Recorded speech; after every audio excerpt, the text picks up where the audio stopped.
அன்பு நண்பர்கள் அனைவருக்கும் வணக்கம். வாழ்க வையகம், வாழ்க வளமுடன். எல்லா புகழும் ஆண்டாளுக்கே. நரசிம்மன் திருவடிகளே சரணம். ஸ்ரீமத்த விஷ்ணு சித்தாரிய மனோநந்தன எதுவே நந்தநந்தன சுந்தரி கோதாய நித்தியமங்கலம். தென்னாடுடைய சிவனை போற்றி, எந்நாட்டுக்கும் இறைவா போற்றி. 3 விஷயங்கள், பொதுவான விஷயங்கள். அதில் முதல் விஷயத்தில் 2 பாயிண்ட் சொல்லிடுறேன்.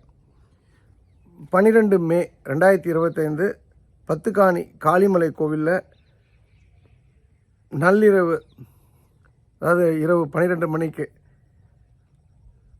விசேஷமான ஒரு பூஜை உள்ளது. பத்துக்காணி உங்களுக்கு தெரியும், கன்னியாகுமரி மாவட்டத்தில் இருக்குது. அங்கேருந்து ஒரு 3600 அடி உயரத்தில் இருக்கக்கூடிய காளிமலை கோயிலில் அன்றைக்கி நம்ம எல்லோருமே சாயந்தரம் 12 மே 12 ஒரு 4 மணிக்கு அப்புறம் மலை ஏற ஆரம்பிப்போம்.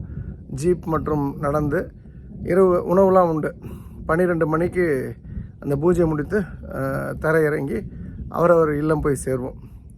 ஸோ நீங்கள் வரீங்க அப்படின்னா, எவ்வளோ பேர் வரீங்க தோராயமாக அப்படின்னா 9150623623 9150 623 623 நம்பருக்கு தொடர்பு கொண்டு சொல்லிவிடுங்க. ஆண்டாள் வாஸ்து அகாடமியோட கிளாஸ் வந்து 8ஆம் தேதி மே மாதம் 2025 ஆரம்பமாக போகின்றது. அதுக்கான தொடர்பு எண் 98 403 94 600 98403 94600. அதில் 18ஆம் தேதி ஒரு நாள் மணி ஒர்க் ஷாப் நான் கண்டக்ட் பண்ண போகிறேன். நம்பர் 2, இந்த வாஸ்து கிளாஸ்க்கு வரவங்களுக்கு சைக்காலஜி ரிலேட்டடாக சில விஷயங்கள், எனக்கு தெரிஞ்ச விஷயத்த நான் ஷேர் பண்ண போகிறேன். 2 ஃபுல் டேஸ், 2ன்றது 3 நாளாக கூட இருக்கலாம். அது வரவங்களுடைய நேரத்தை பொறுத்து. 2வது மணி ஒர்க் ஷாப் வந்து ஒரு அல்டிமேட் ஒரு ப்ரோக்ராமாக இருக்கும், ஒரு சிக்னேச்சர் ப்ரோக்ராமாக இருக்கும். இன்ஃபேக்ட் வந்து இது வந்து லெவல் 1. லெவல் 2 வந்து மேசிவாக பண்ணணும்னு வச்சுருக்கேன். அது ஒரு 6 மாதம் ஆகும்.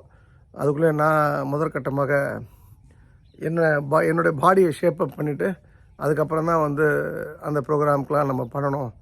ஒரு ஒரு ஒரு இன்டர்நேஷ்னல் ஸ்டைலில் பண்ணணும்னு வச்சுருக்கேன். பார்க்கலாம். மேசிவான ப்ரோக்ராமாக இருக்கும். ஸோ 98403 94600 தொடர்பு கொள்ளவும். உங்களுக்கு தேவையான விடைகள், உங்களுடைய கேள்விக்கான விடைகள் கிடைக்கும். 2வது வந்து, நேற்று பெண்களை தரக்குறைவாக பேசிய திரு பொன்முடி அவர்கள் பதவியிலிருந்து நீக்கப்பட்டார்.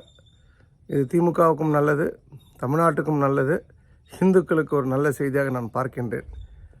இந்த நடவடிக்கையை எடுத்த, காலம் தாழ்த்தாமல் உடனடியாக எடுத்த தமிழக முதல்வருக்கு என் மனமார்ந்த நன்றி. 2வது வந்து, நேற்று போக்குவரத்து துறை அமைச்சராக இருக்கக்கூடிய திரு சிவசங்கர் அவர்களுக்கு மின்சாரத்துறையும் வந்து ஒரு கூடுதல் பொறுப்பாக கொடுத்துருக்காங்க. அவருக்கு என்னுடைய அன்பான வாழ்த்துக்கள். ஏன்னா சிவசங்கரை பொறுத்த வரைக்கும் அவர் மாண்புமிகு சிவசங்கர், எம்எல்ஏ சிவசங்கர், முன்னாள் எம்பி உடைய பையன், அதுக்கெல்லாம் அப்பாற்பட்டு நான் 92 பிஇ முடிக்கிறேன், அவர் 90 பிஇ முடிக்கிறேன். ஒரே கல்லூரியில். எப்போதுமே இமிடியட் சீனியர்ஸோட நெருக்கமான பழக்கம் இருக்காது. இந்த 2 இயர்ஸ் பிஃபோர் சீனியர்ஸ் தான் எப்போதுமே, அதுதான் பேட்ச், எப்போவுமே கலகலன்னு இருப்பாங்க. அந்த வகையில் எனக்கு ஒரு மிக நெருக்கமான ஒரு மனிதர். அவர் ஒரு நல்ல, அவர் இன்ஃபேக்ட் எலக்ட்ரிக்கல் படித்தவர், எலக்ட்ரிக்கல் இன்ஜினியரிங் படித்தவர். அவருக்கு எலக்ட்ரிக்கல் துறையை கொடுத்தது வந்து, மின்சாரத்துறை கொடுத்தது வந்து வரவேற்கத்தக்கது. அவரும் பணி சிறக்க என்னுடைய அன்பான வாழ்த்துக்கள். ஆனால் உங்கள் எல்லோருக்கும் ஒரு விஷயம் சொல்லிடுறேன். கொரோனா கூட அவருடைய மக்களுக்கு, கொரோனா காலத்தில் கூட நம்ம மக்கள் கொடுத்த பணத்தை வந்து வைத்து அரிசி முதலீட்டு நிறைய விஷயங்கள் அவர் இருக்கக்கூடிய அரியலூர், இந்த குன்னம் பகுதியில் நம்ம கொடுத்தோம் அவர் தலைமையில். ஆனால் அவர் பதவி ஏற்ற பிறகு, அவர் எம்எல்ஏ ஜெயிச்சதுக்கப்புறம் பதவியேற்ற பிறகு நான் வந்து ஃபோனில் கூட வாழ்த்து சொல்லலை. ஏன்னா நான் என்னுடைய விஷயத்த தெளிவாக இருக்கேன். எந்த சூழ்நிலையும் வந்து பதவி வந்தோன்னா போய் நின்னான்னு ஒரு கெட்ட பேர் வரக்கூடாது. இன்ஃபேக்ட் என்னுடைய அன்பு சகோதரி மருதாம்பால், பெரம்பலூரில் ஒரு ஊராட்சி தலைவர், அவங்களுடைய வீட்டு ஃபங்க்ஷனில் கூட எங்கள் சொக்கு வரலையா அப்படின்னு சொல்லி கேட்டாப்லையா. ஸோ அந்தளவுக்கு நம்ம வந்து வாழ்த்துக்கள் என்பது வந்து, இது உடனே நீ கட்சி மாட்டியாலாம் கேட்காதீங்க. இது ஒரு ஆத்மார்த்தமாக நமக்கு தெரிஞ்சவர் நல்ல பொறுப்புக்கு வந்திருக்கார், அதுக்கான வாழ்த்து தான் அது. நாளைக்கு அவரே தவறு செய்தாலும் அதை ஆண்டாள் பக்தர் பிறவே தட்டி கேட்கும். அது கேட்குதோ இல்லையோ, ஆண்டாள் சொக்கலிங்கம் கேட்பேன். பட் அதுக்கான ஆள் அவர் கிடையாது என்பது எனக்கு தாழ்மையான கருத்து.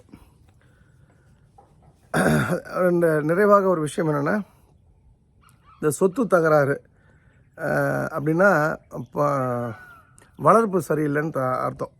அண்ணன் தம்பி, அக்கா தங்க, பெரியம்மா பசங்க, சித்தப்பா பசங்க, தகராறு பண்ணுறாங்க பார்த்தீங்களா, அவங்க வளர்ப்பு சுத்தமாக சரியில்லை. அதே போல் இந்த புருஷன் கல்யாணம் ஆனதுக்கப்புறம் ஒரு ஒரு கணவன் மனைவி கல்யாணம் ஆனதுக்கப்புறம் அவங்க கணவன் மனைவி ஆனதுக்கப்புறம் அந்த மனைவி என்ன பண்ணுவோன்னா அந்த அவருடைய கணவர் புருஷனுடைய எல்லா உறவுகளையும் கட் பண்ணிவிடுவாள். குறிப்பாக அக்கா தங்கை வரக்கூடாது, அம்மாக்கிட்ட ஒரு ரெஸ்ட்ரிக்ஷன் இருக்கும், இவங்க எல்லோரும் பழகிறதுல மற்ற ஆட்கள் வந்து தங்கிடக்கூடாதுன்னு வந்து ஒரு ஜாக்கிரதை உணர்வு இருக்கும். இதெல்லாம் வந்து வளர்ப்பு சரியில்லாத ஒரு விஷயத்துக்கு தான் எடுத்துக்காட்டாக இருக்கும். ஆனால் இது ரெண்டுத்துக்குமே பேஸ் என்னென்னா அங்கே தவறான சம்பாத்தியம் இருக்கின்றது என்பதுதான் உண்மை. அதுபோல் யாரெல்லாம் புருஷனை வந்து அந்த மனைவியானவள் தன் புருஷனை அவளுடைய அதாவது அவனோட புருஷனுடைய அம்மா அப்பா மற்றும் அக்கா தங்கை அண்ணன் தம்பி அந்த உறவுலேருந்து பிரிக்கிறாங்களோ நிச்சயமாக சொல்கிறேன் அந்த இடத்துல தவறான சம்பாத்தியம் இருக்கும். அது வந்து அது போன்ற இடங்களில் வந்து கேன்சர் என்பது வந்து இனோவேட்டிவ்லாக இருக்குது, தவிர்க்க முடியாத ஒரு விஷயமா இருக்குது என்பது எனக்கு தாழ்மையான கருத்து. ஸோ நம்ம இன்றைக்கி பார்க்க வேண்டிய சப்ஜெக்டை பார்ப்போம். அதாவது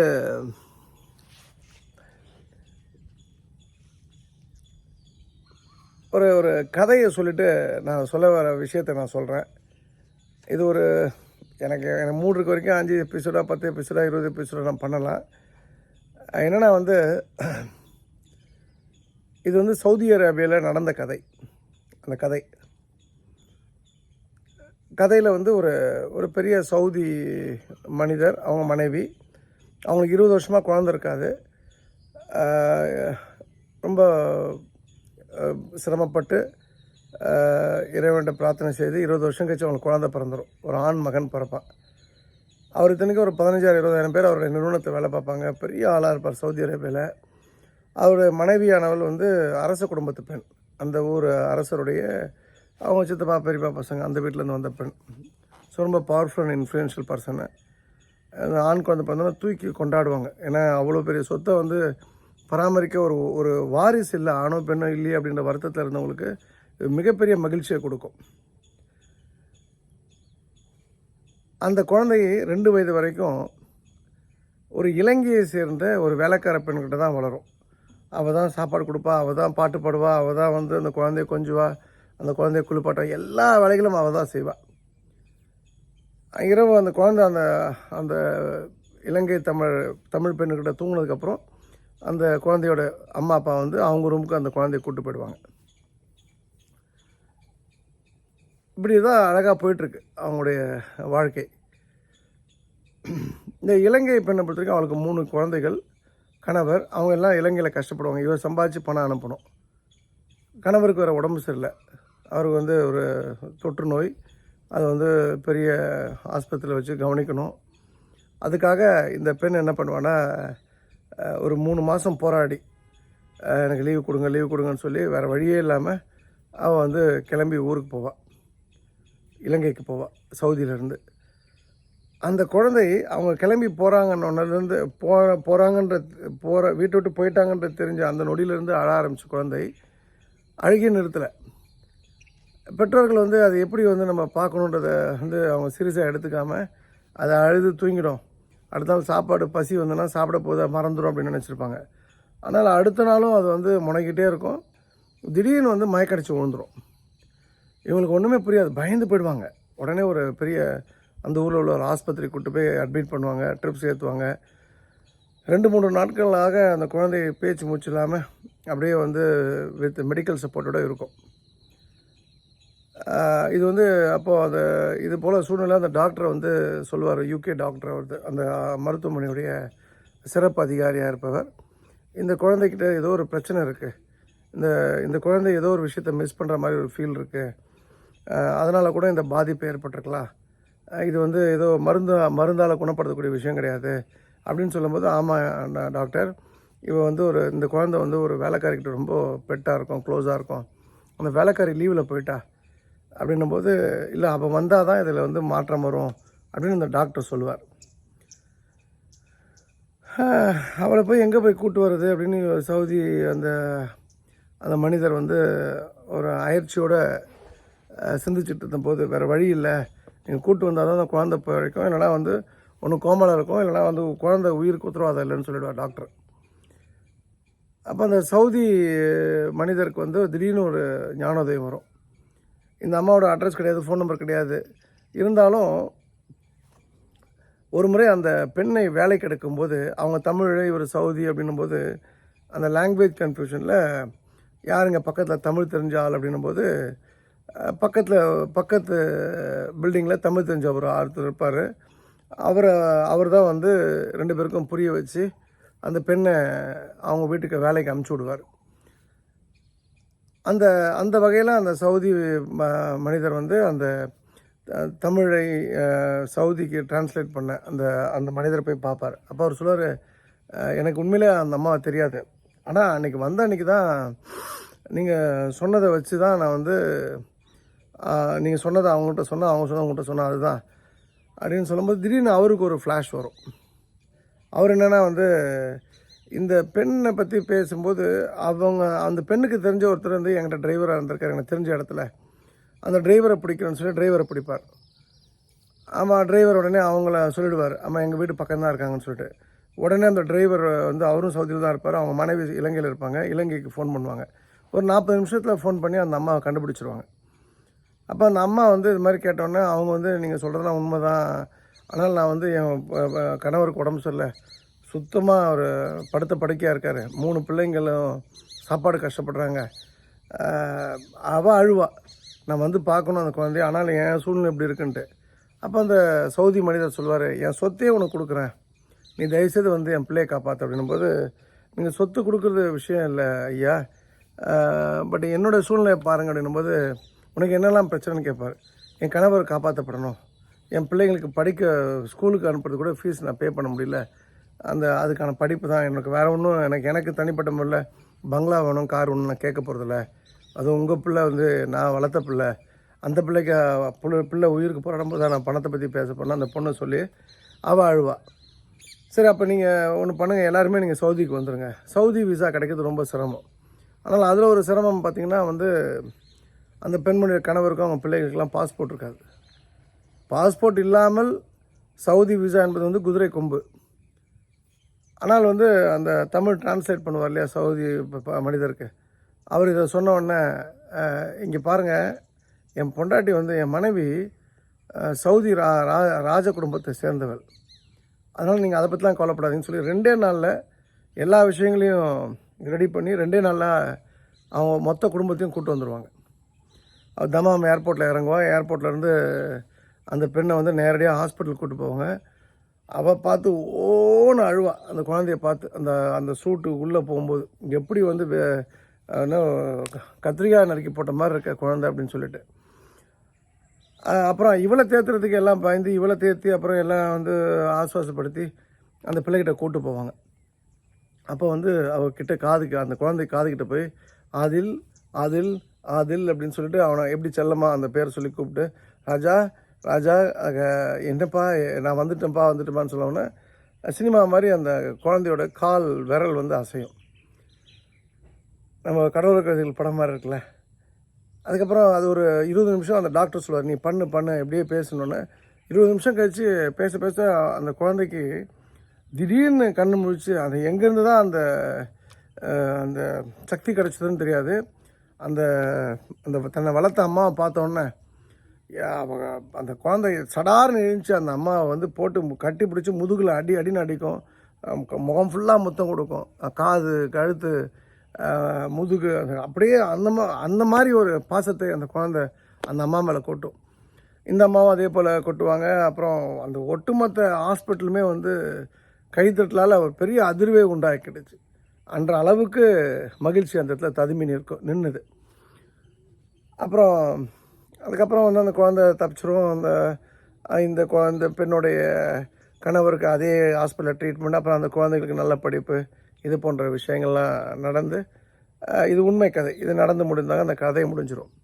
இதை நீங்கள் பார்த்தீங்கன்னா அந்த குழந்தை வந்து ஒரு ராஜ குடும்பம், அந்த அம்மா வந்து ஒரு சாதாரண ஒரு வேலைக்காரி, இலங்கை தமிழச்சி. ஆனால் அப்பழுக்கில்லாத அந்த காதல், அன்பு, தூய அன்பு இருக்குது பார்த்தீங்களா, இதுதான் வந்து ரொம்ப ரொம்ப முக்கியம். எந்த ஒரு விஷயத்துலையுமே எனி ரிலேஷன்ஷிப் அந்த என்ன சொல்கிறது, ரெஸ்ட்ரிக்ஷன் இல்லாத, பவுண்ட்ரி இல்லாத, கண்டிஷன்ஸ் இல்லாத அப்சல்யூட் அப்பழுக்கு இல்லாத அந்த அன்பு தான் ஒரு ஒரு ஒரு ஒரு ஒருடைய உறவு முறையில் ரொம்ப முக்கியம். அப்போ சொக்கலிங்கம், இது எதுக்காக இந்த கதை உன்னை பற்றி பேசுனா இந்த கதையை சொல்லியிருக்கே அப்படின்னு கேட்டிங்கன்னா, இந்த கதைக்கும் எனக்கும் ஒரு மிக நெருங்கிய தொடர்பு உண்டு. என்ன தொடர்பு அப்படின்னு கேட்டிங்கன்னா, நான் பிறந்தது 1971 பிப்ரவரி 28, திருநெல்வேலி மாவட்டம் அம்பாசமுத்திரத்துக்கு அடுத்த ஊரான விக்ரமசிங்கபுரம்ன்ற ஊருக்கு முன்னால் உள்ள ஊர் அம்பலவானபுரம். அந்த ஊரில் ஒரு உலக புகழ்பெற்ற ஒரு பிரிட்டிஷ் ஹாஸ்பிட்டல் அந்த ஊரில் இருந்தது அந்த டைமில். ஏன்னா மெஜ்ரா கோட்ஸ் பக்கத்தில் இருந்ததுனால பிரிட்டிஷர்ஸ் அந்த டைமில் ஒரு நல்ல ஃபுல் ஃப்ளெஜ்டு ஹாஸ்பிட்டலை அங்கே நிறுவியிருந்தாங்க. அந்த ஹாஸ்பிட்டல் தான் நான் பிறந்தேன். 3 மாதம் என்னவோ எங்கள் அந்த ஊர் கிராமத்து வாழ்க்கை. அதுக்கப்புறம் நான் 3 மாத குழந்தையாக சென்னை பட் ரோடு அப்படின்னு சொல்லக்கூடிய இடம், அதாவது இப்போ சென்னை ட்ரேட் சென்டர் இருக்கு இல்லையா, அந்த இடம் தான் பட் ரோடு. அதுக்கு ஒரு 1/2 கிலோமீட்டருக்கு முன்னாடி சங்கீதா ஹோட்டல்னு ஒரு ஹோட்டல் இருக்கும். அதுக்கு நேர் பின்னாடி தான் நான் இருந்த இடம். அங்கே தான் வாடகைக்கு இருந்தாங்க எங்கள் அம்மா அப்பாவும். அங்கே தான் விட்டு தான் போகிறேன். நீங்கள் இப்போ என்னோடய வாழ்க்கையில் நான் ஒரு 4 பேர் நான் சொல்கிறேன். நான் என்னுடைய 2 இஸ்லாமிய நண்பர்கள், என் ஒய்ஃபு சங்கமித்ரா அப்படிலாம் சொல்லினா கூட இதுக்கு ஈக்குவலாக இன்னும் சில கேரக்டர் உண்டு. சுப்பிரமணியன், இது மாதிரி நிறைய நான் சொல்ல வேண்டிய கேரக்டர்லாம் அப்பப்போ சொன்னாதான் அதில் சுவாரஸ்யம் இருக்கும். அதில் ரொம்ப ரொம்ப முக்கியமானது ஒரு இன்ச்சு கூட யாருக்கும் குறைவில்லாத ஒரு லவ் அண்ட் அஃபெக்ஷன் உள்ள மக்கள் அப்படின்னு சொன்னால், நான் சொன்ன அப்சல்யூட் பவுண்ட்ரி இல்லாத, ரெஸ்ட்ரிக்ஷன் இல்லாத, கண்டிஷன் இல்லாத 100% அப்பழுக்கற்ற ஒரு காதலை, அன்பை கொண்டவர்கள் என் மேல் அப்படின்னு சொன்னால், நாங்கள் குடியிருந்த அந்த வீட்டு ஓனருடைய குடும்பம் தான். அவங்கெல்லாம் தெலுங்கு யாதவ சமுதாயம். நான் இதில் ஜாதிலாம் சொல்கிறேன்லாம் தயவுசெய்து எனக்கு கம்ப்ளைண்ட் பண்ணாதீங்க. யாதவ சமுதாயத்தில் ஒருத்தன் பிறந்திருக்கான்னா அது பெரிய கொடுப்பினை. ஐயர், ஐயக்காரு, பிள்ளைமாரு, செட்டியார், கவுண்டர் இதெல்லாம் ஒன்றும் கிடையாது. இதெல்லாம் ஒரு பிறப்பு, எட்டனதர் பிறப்பு, அவ்வளோதான். மிக சிறந்த பிறப்பு அப்படின்னா அது யாதவ சமுதாயத்தில் பிறந்த பிறப்பு தான். எனக்கு தெரிஞ்சு அதில் 95% சரியாக இருக்காங்க. ஒரு மேபி ஒருத்தர் 2 பேர் ரவுடியாக இருக்கலாம், ஒருத்தர் 2 பேர் கட்ட பஞ்சாயத்து பண்ணலாம், 1% 2% மேபி கந்து வட்டி எதாவது பண்ணலாம். அந்த மக்களை பொறுத்த வரைக்கும் அவங்க பசுமாடோட இருந்ததுனால அந்த பசுவோட குணாதிசயங்கள் அந்த மக்களுக்கு உண்டு. அவங்க பக்கத்தில் போனாலே ஒரு மறக்க முடியாத ஒரு ஸ்மெல். அது எனக்கு அந்த ஸ்மெல் ரொம்ப பிடிச்ச ஸ்மெல். அந்த சீமை பால், அந்த நெய், அந்த உருக்கு, அந்த ஸ்மெல்லு, கருவேப்பிலை போட்டு அந்த ஸ்மெல்லு, அவங்களுடைய குணாதிசயம், உரியடிக்கிறது, இது போல் நிறைய விஷயங்கள் சொல்லலாம். அந்த கிருஷ்ணர், ஆண்டாள், எனக்கு அப்போல்லாம் ஆண்டாள் தெரியாது. நான் அது திரும்ப நான் சொல்கிறேன்னா, ஆண்டாள்லாம் எனக்கு அப்புறம் தான், 96 அப்புறம் தான். அந்த ஃபோட்டோலாம் பார்த்த மாதிரி கூட ஞாபகம் இல்லை. ஸ்ரீராம ஜெயம்ன்றது அடிக்கடி சொல்லுவாங்க. நான் அதை வளர்ந்த சூழ்நிலை நான் சொல்கிறேன். அந்த மக்களுக்கு ஏன் இவ்வளோ தூக்கி சொல்கிறேன் மிக சிறந்த பிறப்புனா, பகவான் கிருஷ்ணரே ஆசைப்பட்டு பிறந்தது யாதவ குலத்தில் தான். அவர் போய் நான் தேவராக பிறக்கணும், மறவராக பிறக்கணும், முக்குலத்தில் ஏதோ ஒரு அகப்படையாராக பிறக்கணும், பிரமல கல்லராக பிறக்கணும், கல்லராக பிறக்கணும், அம்பலமாக பிறக்கணும் அப்படிலாம் ஆசைப்படலை. அவர் யாதவ சமுதாயத்தில் தான் நான் பிறக்கணும்னு ஆசைப்பட்டு பிறந்தது. அப்போ அந்த மக்களுக்கு நான் பார்த்த வரைக்கும் என் லைஃப்பில் அந்த மக்களுக்கு ஈடு இணையாக இன்னொரு செட் ஆஃப் பீப்புளை நான் பார்க்கல. இது சத்தியமான உண்மை. இன்றைக்கும் எனக்கு ஒரு பெரிய சப்போர்ட்டு, பெரிய மாரல் சப்போர்ட்டு எனக்குன்னா ஒரு செட் ஆஃப் பீப்புள் நிற்பாங்கன்னா அந்த மக்கள் நிற்பாங்க. அதெல்லாம் வார்த்தைகளால் வர்ணிக்க முடியாது. ஓகே, இப்போ நாம் இதில் என்ன தெரிஞ்சுக்கணுன்னா, 2 விஷயங்கள். ஒன்று பெரியவர்கள் சம்மந்தப்பட்டது, ஒன்று என்னோட லைஃப் சம்மந்தப்பட்டது. அந்த ஹவுஸ் ஓனர் அவரோட பேர் வேணுகோபால், கண்டோன்மெண்ட் வேணுகோபால் அப்படின்னு சொன்னால் ரொம்ப பெரிய பிக் டைமர் அந்த ஏரியாவில். அண்ணாவும் பெரியாரும் எம்ஜிஆரும் கலைஞரும் அந்த வீட்டில் இருந்து சாப்பிடாமல் அந்த ஏரியாவை கடந்து போகிறாங்கன்னா சாப்பிடாமல் போனதில்லை. எம்ஜிஆர் எம்எல்ஏக்குன்னப்போ சீஃப் பூத் ஏஜெண்ட்டாக பரங்கிமலை கான்ஸ்டிடுவன்சிக்கு இருந்தது திரு வேணுகோபால் அவர்கள் தான்.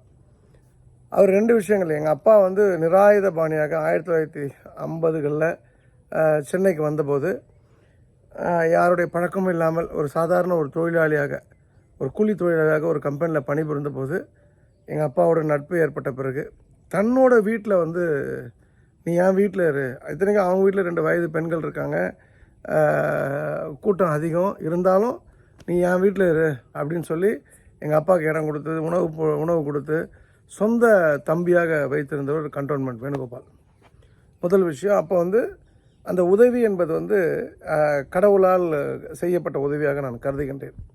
2வது, நான் வந்து ஒரு 5வது வரைக்கும் ரோமன் கத்தோலிக் ஸ்கூலில் படிக்கிறேன், ஆர்சி ஸ்கூல் வந்து பட் ரோடில். அதுக்கப்புறம் அவர் தான் மாமா தான் கூப்பிட்டு, வேணாம் இவனை இங்கே படிக்க வைக்க வேணாம், இங்கே இருந்தால் இவன் மாடு மேய்க்கிற கூட தான் சுற்றிட்டு இருப்பான், அப்புறம் வந்து படிப்பு வராது, அப்புறம் இவங்கள மாதிரி தான் ஏதாவது தகராறு அடித்தடின்னு போயிட்டுருப்பான். அந்த ஏரியாவில் அந்த டைமில் கொஞ்சம் பிரச்சனைகளாக இருந்தது.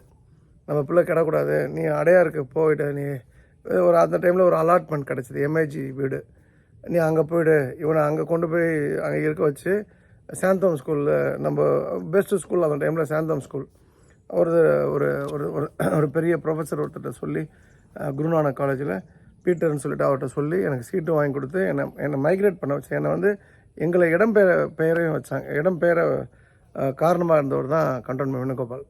இந்த 2 விஷயங்கள் எங்கள் அப்பாவுக்கு வந்து எதிர்பார்ப்பு இல்லாத உதவி. 2வது, எனக்கு ஃப்யூச்சர் வந்து நல்லா இருக்கணுன்றதுக்காக என்னையும் வந்து அவங்க வீட்டில் 4 பிள்ளைனா ஒரு 5வது பிள்ளையாக என்னை வச்சுருந்த இடத்துல வேணாம் இங்கே இருக்க வேணாம் அப்படின்னு சொல்லி என்னை வந்து மூவ் பண்ணது வந்து அவங்க தான். நீங்கள் என்ன பியூட்டினா, அந்த வீட்டில் ஹவுஸ் ஓனர் உண்டு, அவங்க யாதவ சமுதாயம், நாங்கள் திருநெல்வேலி சைவ பிள்ளை. இன்னொரு போர்ஷனில் வந்து கொங்குவேலாள கவுண்டர், ஈரோடு பெருந்துறையை சேர்ந்தவங்க. இன்னொரு போர்ஷனில் வந்து ஒரு கேரளா பீப்புள். ஆனால் அவங்க யாருக்கும் பாரபட்சம்லாம் கிடையாது, எல்லாரையும் அரவணைச்சு போவாங்க. ஆனால் எங்கள் அப்பா மட்டும் ரொம்ப ரொம்ப க்ளோஸ் மாமாவுக்கு. எல்லாருமே ஒரே மாதிரி தான் திங்க் பண்ணாங்க. அந்த குழந்தைகள்லாம் இப்போ எங்கள் வீட்டில் நான் ஒருத்தன், மேல் வீட்டில் 4, அப்புறம் இந்த மலையாளி வீட்டில் 2, அப்புறம் வந்து கவுண்டர் வீட்டில் 3, எல்லாம் அது வீடே கல்யாண வீடு மாதிரி இருக்காங்களா, பெரிய வீடு. அது நீக்கும் மறக்க முடியாது. எனக்கெல்லாம் வந்து அந்த வீட்டில் இங்கே விழுந்திருக்கேன், இங்கே அடிபட்டிருக்கு, இந்த இடத்துல இந்த இடம், எல்லா இடமும் தையல், முகம் ஃபுல்லாக ஒரு 100 தையல் இருக்கும் கூட்டி கழிச்சு பார்த்தா. அது ஒரு ஒரு ஒரு மாதிரி ஒரு டிஃப்ரெண்ட்டான ஒரு பிளேஸ். அது வந்து ஒரு ரொம்ப அந்த ரிமெம்பரன்ஸ்லாம் வந்து நம்ம அதுக்குள்ளே போனோன்னா மறுபடியும் வெளில வர முடியாது. அந்த அளவுக்கு ஒரு மகிழ்ச்சியான ஒரு சூழ்நிலை கொண்ட வீடு. அப்போது அவங்ககிட்ட நான் கற்றுக்கிட்ட ஒரு விஷயம் என்னென்னா, எல்லாருமே ஈக்குவலாக ட்ரீட் பண்ணுறது, ஜாதி மதம் பார்க்காம பழகிறது, கொண்ட கொள்கையில் உறுதியாக. எம்ஜிஆர் வந்து வா நீ 1976 கட்சி ஆரம்பிக்கும்போது நீ என் கூட வந்து உன்னை மந்திரி ஆக்குறேன்னு சொல்கிறார். வாழ்வோ சாவோ நான் கடைசி வரைக்கும் கலைஞர் கருணாநிதியோட இருப்பேன், வேணாம் அண்ணன் என்னை விட்டுருங்கன்னு சொல்லி கடைசி வரைக்கும் இருந்தார். அதனால் அந்த கட்சி அவருக்கு ஒன்றும் பண்ணலை, அதுதான் உண்மை. எம்ஜிஆரோட போயிருந்தாலும் அந்த குடும்பம் வந்து இன்றைக்கி ஒரு 10 இன்ஜினியரிங் காலேஜ் வச்சுருப்பாங்க. இன்றைக்கி அந்த குடும்பத்துக்கு சில சங்கடங்கள்லாம் உண்டு, அதெல்லாம் இல்லாமல் போயிருக்கும். ஆனால் கொண்ட கொள்கை அப்படின்னும்போது அது சரியாக தவறானது நோக்கம் இல்லை. ஆனால் இப்படி தான் இருக்கணுன்றதை வந்து அவர்கிட்ட வந்து நான் கற்றுக்கிட்டேன். எனக்கு ஒரு பாஸ் இருக்கார், அவன் நல்லவனோ கேட்டவனோ ஒரு உதாரணத்துக்கு. ஆனால் அவரை நான் பாஸை நான் வந்து ஃபிக்ஸ் பண்ணிட்டேன். அப்போ எனக்கு வந்து 50 லட்சம் கோடி கொட்டி கொடுத்து அவரை விட்டு பிரிஞ்சு வேணா கூட போக மாட்டேன். அதை நான் அங்கேருந்து கற்றுக்கிட்டது. இது போல் நிறைய விஷயங்கள் சொல்லலாம். நான் அது வந்து நேரம் வரும்போது அது விவரிக்கிறேன். இன்னும் ஷார்ட் லைனு, என்னுடைய வாழ்க்கையில் வந்து அந்த இடத்துக்கு நான் போகலைன்னா அந்த உதவின்ற மனப்பான்மை, உதவின்ற எண்ணம் வந்திருக்காது. அடுத்தவங்களுக்கு வந்து அடுத்தவங்களோட ஃப்யூச்சர் எப்படி இருக்கணும்னு யோசித்து தனக்கு அதனால் ஒரு லாஸ்னா கூட தன் கூடயே ரெட்டைப்பிறவி மாதிரி இருந்த கிட்டத்தட்ட 30 வருஷம் ஒன்றாவே சுற்றினவங்க இருந்த தன்னோட 35 வருஷம் இருந்த நண்பன் அவன் பிரிஞ்சு வேறு இடத்துக்கு போகணும், அதுதான் அவன் பிள்ளைக்கு நல்லதுன்னும் போது தனக்காக யோசிக்காமல் அடுத்தவங்களாக யோசிக்கக்கூடிய அந்த திறன், எல்லோரையுமே சமமாக பாவிக்கக்கூடிய அன்பு, பேரன்பு, எல்லாத்துக்கும் மேலாக சுய ஒழுக்கம் அப்படின்ற ஒரு விஷயம் வந்து அந்த ஃபேமிலியிலேருந்து வந்தது, டிரைவ் பண்ணப்பட்டது. இப்போ நானும் வந்து எனக்கு எங்கெல்லாம் வந்து ஸ்டம்பிளிங் பிளாக் இருக்கோ, எங்கெல்லாம் நான் கீழே விழறணும், எங்கெல்லாம் தடுக்கி விழறணும், எங்கெல்லாம் நான் தள்ளி விடப்படணும், அங்கெல்லாம் எனக்கு ஒரு தைரியம் வந்து என்னென்னா, அந்த வேணுகோபால் என்ற ஒரு கேரக்டர் வந்து ஒரு சாமி மாதிரி எனக்கு, ஒரு கடவுள் மாதிரி எனக்கு. இது வந்து ஏதோ ஒரு வீடியோக்காகவோ ஏதோ புகழ்ச்சிக்காகவோ சொல்லலை. ஏன்னா இன்றைக்கி நான் வந்து 100 மடங்கு அந்த இன் ஆல் சென்ஸ் வந்து ஒரு டாப் லெவலில் இருக்கலாம். அவன் அந்த வளர்த்த அந்த மாமா எனக்கு உயிரோடு இல்லை, 94 அவர் காலமாயிட்டார். அந்த குடும்பம் இன்றைக்கும் தொடர்பில் இருக்காங்க. அவங்க ஓகே, அவங்க லைஃப் லீட் பண்ணுறாங்க, நாங்கள் லைஃப் லீட் பண்ணுறோம். பேசிக்கிறது உண்டு, போகிறது உண்டு, வரது நல்லது கெட்டது போகிறது உண்டு. ஆனால் இதெல்லாம் வந்து எக்ஸிபிட் பண்ணணும்னு அவசியம் இல்லை. என்கிட்ட லவ் இருக்குது, அஃபெக்ஷன் இருக்குது, நீங்கள் தான் எல்லாமேலாம் அதெல்லாம் கிடையாது. அது வந்து ஆத்மார்த்தமான விஷயம். அது வந்து ஒரு பேச்சால் வெளிக்கொண்டு வந்து ப்ரூவ் பண்ணணும்னு அவசியம் வந்து எனக்கும் இல்லை. அது தெரிஞ்சுக்கணும் அவசியம் வந்து என்னை வளர்த்தவங்களுக்கும் இல்லை. எல்லாத்துக்கும் மேலே வந்து அந்த அந்த என்னுடைய கரியரில் நான் வந்து ரொம்ப ரொம்ப முக்கியமாக கவனிக்கக்கூடிய விஷயம் வந்து, நான் எல்லா இடத்துலையுமே வந்து அங்கே கற்றுக்கிட்ட ஒரு விஷயம் இருக்குது. அதாவது வந்து அந்த மக்கள் எப்போதுமே உண்மையாக இருப்பாங்க. அந்த பொய் புரட்டு திருட்டுத்தனம் அது கிடையாது. அது அவங்க பசுவோடு வாழ்ந்ததுனால என்னவோ தெரியல, அந்த அந்த மக்களுக்கான பழக்கம் வந்து ஒரு டைமுக்கு அப்புறம் நான் தப்புகள் பண்ணி நான் அடுத்த கட்டம் போகணும்போது இதை தான் நம்ம எடுத்துக்கணும் அப்படின்னு சொல்லிட்டு நான் வந்து இன்ஃபர் பண்ணி அந்த பாயிண்ட்டை இன்றைக்கும் வந்து நான் வந்து பின்பற்றிட்டுருக்கேன்றது தான் வந்து உங்களுக்கான மெசேஜ். இதனால் என்ன நடந்தது, இதனால் என்ன நடந்துகிட்ருக்கு, என்ன நடக்க போகுதுன்றதை வந்து வரும் எபிசோடுகளில் பார்ப்போம். ஆகிய நான் வந்து நெட் நான் சொல்லக்கூடிய விஷயம், ஜாதிக்கெல்லாம் ஒரு ஓரமாக வச்சுட்டு நமக்கு இது போல் உறவுகள் அமைஞ்சிட்டா அது வந்து நம்ம சொர்க்கம்னு ஒன்று தனியாக கிடையாது. வாழும் நாள் ஒவ்வொரு நாளுமே சொர்க்கம்தான்றது வந்து அமைஞ்சவங்களுக்கு அது புரியும். அப்படி அமையலைன்னா அமைவதற்கு நான் ஆண்டாளை பிரார்த்திக்கிறேன். இந்த அருமையான வாய்ப்பு கொடுத்த திருச்செந்தூர் படமுருக்கன் தாய் ஆண்டாளுக்கும் நரசிம்மருக்கும் என் மனமார்ந்த நன்றி. மீண்டும் நாளை இரவு இதே இடத்திலிருந்து உங்களை சந்திக்கின்றேன். ஆடி ஆடி அகம் கரைந்து இசை பாடி பாடி கண்ணீர் மல்கி எங்கும் நாடி நாடி நரசிங்கா வென்று வாடி வாடும் இவ்வானதிலே எல்லா புகழும் ஆண்டாளுக்கே. நரசிம்மன் திருவடிகளே சரணம். நன்றி, வணக்கம். சர்வம் கிருஷ்ணார்ப்பணம். ஸ்ரீராம ஜெயம், ஸ்ரீராம ஜெயம்.